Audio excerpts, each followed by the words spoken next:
Hi friends, welcome back to our channel. Railway శాఖ నుంచి మరొక కొత్త నోటిఫికేషన్ అయితే రిలీజ్ కావడం జరిగింది. మనకి మంత్లీ 60,000 వరకు అయితే సాలరీస్ అయితే ఇవ్వడం జరుగుతుంది. ఎటువంటి ఎక్స్పీరియన్స్ అయితే లేదు.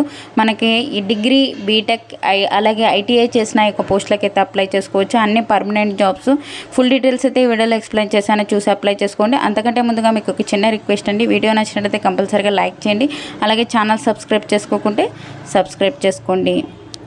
నోటిఫికేషన్ డీటెయిల్ చూసుకున్నట్లయితే government of India and government of UP Uttar Pradesh metro railway corporation limited నుంచి ఈ యొక్క నోటిఫికేషన్ అఫీషియల్గా రిలీజ్ కావడం జరిగింది. మనకు ఉత్తరప్రదేశ్ అంటున్నారు కదా, మనం అప్లై చేసుకోవచ్చా అనే మీకు డౌట్ ఉండొచ్చు. అప్లై చేసుకోవచ్చు అండి. ఏపీ, తెలంగాణ ప్రతి ఒక్కరు అప్లై చేసుకోవచ్చు. మనకి ఒక నోటిఫికేషన్ ఎప్పుడు ఇష్యూ అయిందంటే మనకి మార్చి 13th అయితే మనకి ఈ యొక్క నోటిఫికేషన్ అయితే రిలీజ్ కావడం జరిగింది. మనకి ఒక నోటిఫికేషన్ అప్లికేషన్ స్టార్టింగ్ డేట్ వచ్చేసి మార్చి 20th నుంచి అయితే స్టార్ట్ అయిపోయినాయి. లాస్ట్ డేట్ వచ్చేసి మనకి ఏప్రిల్ 19th వరకు అయితే ఉంది. ఆ లోపల అయితే ఒక పోస్టులకి అయితే ఆన్లైన్ విధానం ద్వారా అయితే అప్లై చేసుకోవచ్చు అనమాట.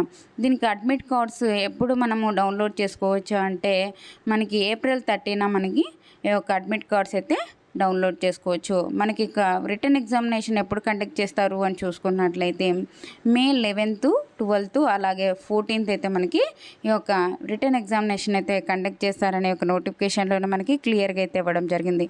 మనకి చాలా వేకెన్సీస్ అయితే ఇవ్వడం జరిగిందండి. ఎగ్జిక్యూటివ్ కేటగిరీ పోస్టు, అలాగే మనకి నాన్ ఎగ్జిక్యూటివ్ కేటగిరీ పోస్టులు మనకి చాలా వరకు అయితే వేకెన్సీస్ ఉన్నాయి.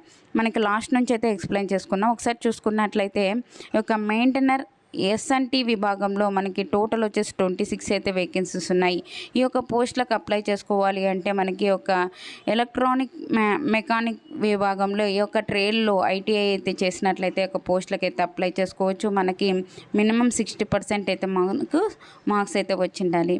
ఈ యొక్క జాబ్ వచ్చినట్లయితే మనకి శాలరీస్ వచ్చేసి బేసిక్ పేనే మనకి 19,000 పైగానే మనకి శాలరీస్ అయితే ఇవ్వడం జరుగుతుంది. బేసిక్ పే అన్ని అలవెన్సెస్తో సహా మనకి 30,000 పైగానే మనకి శాలరీస్ అయితే ఇవ్వడం జరుగుతుంది.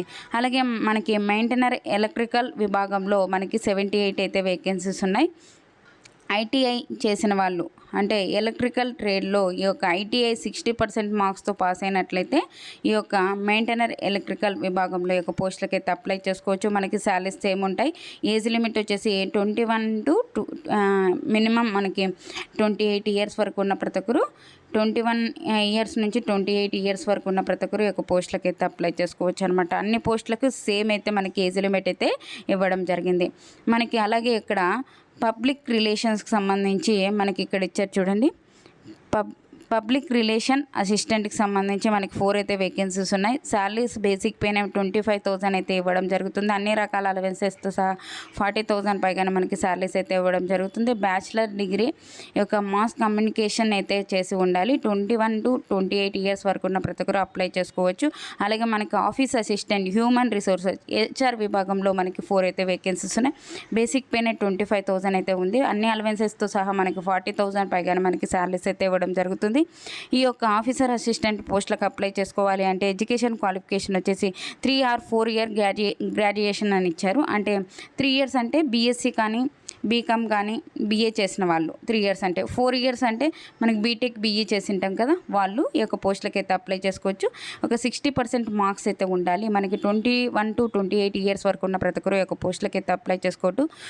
అలాగే అకౌంట్ అసిస్టెంట్కి సంబంధించి మనకి 8 అయితే వేకెన్సీస్ ఉన్నాయి. దీనికి బీకామ్ చేసి ఉండాలి. బీకామ్ చేసినట్లయితే ఒక అకౌంట్ అసిస్టెంట్కి సంబంధించి మనము వేకెన్సీస్కి అయితే అప్లై చేసుకోవచ్చు అనమాట. ఒక స్టాఫ్ కౌన్సిలర్కి సంబంధించి 155 అయితే వేకెన్సీస్ అయితే ఇవ్వడం జరిగింది. దీనికి ఎడ్యుకేషన్ క్వాలిఫికేషన్ డీటెయిల్స్ కూడా ఇవ్వడం జరిగింది. అలాగే జూనియర్ ఇంజనీరింగ్ ఎస్ఎన్టీ విభాగంలో మనకి 44 వేకెన్సీస్ ఉన్నాయి. అలాగే జూనియర్ ఇంజనీరింగ్ ఎలక్ట్రికల్ విభాగంలో 88. అలాగే మనకి ఒక నాన్ ఎగ్జిక్యూటివ్ పోస్టులు అయితే ఇవి అయితే వేకెన్సీస్ ఉన్నాయి. నెక్స్ట్ వచ్చేసి ఎగ్జిక్యూటివ్ కేటగిరీ పోస్టులు చూసుకున్నట్లయితే మనకి చాలా వరకు అయితే వేకెన్సీస్ ఉన్నాయి. ఇందులో కూడా మనకి అన్ని రకాల క్యాస్ట్ వాళ్ళకి వేకెన్సీస్ అయితే ఇవ్వడం జరిగింది. ఇక్కడ చూసుకున్నట్లయితే అసిస్టెంట్ మేనేజర్ ఎలక్ట్రికల్ విభాగంలో 11 అయితే వేకెన్సీస్ ఉన్నాయి. బీటెక్ చేసిన ఒక సంబంధిత విభాగంలో బీటెక్ చేసిన ప్రతి ఒక్కరు అప్లై చేసుకోవచ్చు. మనకి బేసిక్ పైన 50,000 అయితే ఉంటుంది. అన్ని రకాల అలవెన్సెస్తో పాటు మనకి 80,000 పైగానే మనకి శాలరీస్ అయితే ఇవ్వడం జరుగుతుంది. ఏజ్ లిమిట్ వచ్చేసి 21 నుంచి 28 వరకు ఉన్న ప్రతి ఒక్కరు ఒక పోస్టులకి అయితే అప్లై చేసుకోవచ్చు. అలాగే మనకి అసిస్టెంట్ మేనేజర్ ఎస్ఎన్టీ విభాగంలో కూడా వేకెన్సీస్ అయితే ఇవ్వడం జరిగింది. 6 అయితే వేకెన్సీస్ ఉన్నాయి. మనకి శాలరీస్ డీటెయిల్స్, ఈ యొక్క ఎడ్యుకేషన్ క్వాలిఫికేషన్ డీటెయిల్స్ అయితే ఇవ్వడం జరిగింది. అసిస్టెంట్ మేనేజర్ ఆపరేటర్కి సంబంధించి మనకి ఒక పోస్టులకు కూడా మనకి 50,000 అయితే మనకి మంత్లీ శాలరీ బేసిక్ పే ఉంటుంది. అన్ని రకాల అలవెన్సెస్తో పాటు మనకి మంత్లీ 80,000 వరకు అయితే శాలరీస్ అయితే తీసుకోవచ్చు. 3 అయితే వేకెన్సీస్ ఉన్నాయి. బీటెక్ సంబంధిత విభాగంలో బీటెక్ యొక్క 60% మార్క్స్తో పాస్ అయినట్లయితే ఈ యొక్క పోస్టులకు కూడా అప్లై చేసుకోవచ్చు. అలాగే మనకి అసిస్టెంట్ మేనేజర్ ఐటీ విభాగంలో 3 అయితే వేకెన్సీస్ ఉన్నాయి. దీనికి ఎడ్యుకేషన్ క్వాలిఫికేషన్ డీటెయిల్స్ అయితే ఇవ్వడం జరిగింది. అలాగే అసిస్టెంట్ మేనేజర్ అకౌంట్స్ విభాగంలో మనకి 4 అయితే వేకెన్సీస్ ఉన్నాయి. అసిస్టెంట్ మేనేజర్ ఆర్కిటెక్చర్ విభాగంలో 1 అయితే వేకెన్సీస్ అయితే ఇవ్వడం జరిగింది. అలాగే assistant manager human resource HR విభాగంలో మనకి ఒక 2 అయితే వేకెన్సీస్ అయితే ఇవ్వడం జరిగింది. అసిస్టెంట్ మేనేజర్ పబ్లిక్ రిలేషన్కి సంబంధించి 1 అయితే వేకెంట్ అయితే ఉంది. అలాగే అసిస్టెంట్ కంపెనీ సెక్టార్ సంబంధించి 1 అయితే వేకెన్సీస్ ఉన్నాయి. దానికి ఎడ్యుకేషన్ క్వాలిఫికేషన్ డీటెయిల్స్ అయితే ఒక నోటిఫికేషన్లోనే మనకి క్లియర్గా అయితే ఇవ్వడం జరిగింది. మనకి క్వాలిఫికేషన్ డీటెయిల్స్ కూడా ఒక నోటిఫికేషన్లోనే మనకి ఇవ్వడం జరిగింది. సెలక్షన్ ప్రాసెస్ ఎలా ఉంటుంది అంటే మనకి ఒక రిటర్న్ ఎగ్జామినేషన్ కండక్ట్ చేసి డాక్యుమెంట్ వెరిఫికేషన్ చేసేసి తర్వాత మనకి ఒక మెడికల్ ఎగ్జామినేషన్ అయితే కండక్ట్ చేసేసి మనకి జాబ్ అయితే ఇవ్వడం జరుగుతుంది. నెక్స్ట్ వచ్చేసి రిటర్న్ ఎగ్జామినేషన్ డీటెయిల్ చూసుకున్నట్లయితే మనకి ఒక కంప్యూటర్ బేస్డ్ టెస్ట్, ఒక multiple choice questions, objective type అయితే మనకి క్వశ్చన్స్ అయితే అడగడం జరుగుతుంది. ఇక్కడ డీటెయిల్ చూసుకున్నట్లయితే మనకి ఒక టాపిక్స్ నుంచి ఇంగ్లీష్లోనే అయితే మనకి ఇంగ్లీష్ లాంగ్వేజ్లో అయితే మనకి ఒక క్వశ్చన్ పేపర్ అయితే ఉంటుంది. ఏ ఒక టాపిక్స్ నుంచి క్వశ్చన్స్ వస్తాయి అంటే general awareness, logical ability, quantitative aptitude, అలాగే మనకి నాలెడ్జ్ ఆఫ్ ది డిసిప్లైన్ అనేది ఇచ్చారు. అంటే మనం ఏ ఒక్క డిసిప్లైన్లో అప్లై చేసుకుంటున్నామో ఆ ఒక రిలేటెడ్గా అయితే మనకి క్వశ్చన్స్ అయితే రావడం జరుగుతుంది. ఓకేనా. నెక్స్ట్ వచ్చేసి మనకి ఎగ్జామ్ సెంటర్స్ చూసుకున్నట్లయితే యూపీలో అయితే ఉంటుందండి. యూపీకి వెళ్ళి రాయాలంటే రాయాల్సి ఉంటుంది. ఎందుకంటే మనకి చాలా కాంపిటీషన్ తక్కువ ఉంటుంది. ఎందుకంటే యూపీకి వెళ్ళి రాయలేరు కాబట్టి ఎవరు అంతగా అప్లై చేసుకోరు అనమాట. మీరైతే అప్లై చేసుకుంటే అయితే జాబ్ అయితే మనకి యూపీలోనే కాదు, మనకి ఆల్ ఓవర్ ఇండియా ఎక్కడైనా ట్రాన్స్ఫర్ చేసుకోవచ్చు అనే ఒక నోటిఫికేషన్లోనే మనకి క్లియర్గా అయితే ఇవ్వడం జరిగింది. యూపీలో అయితే మనం కొన్ని రోజులైతే అక్కడ జాబ్ వచ్చిన తర్వాత మనకి ఆల్ ఓవర్ ఇండియా ఎక్కడైనా ట్రాన్స్ఫర్ అయితే చేసుకోవచ్చు. కాబట్టి ఎవరైనా మిస్ చేసుకోకుండా ఒక పోస్టులకి అయితే అప్లై చేసుకోండి. మనకి ఒక కాస్ట్ ట్రైనింగ్ వచ్చేసి ఏ ఒక్క పోస్టులకి ఎంత ట్రైనింగ్ ఫీజు ఉంటుంది అనేది కూడా ఒక నోటిఫికేషన్లోనే మనకి క్లియర్గా అయితే ఇవ్వడం జరిగిందనమాట.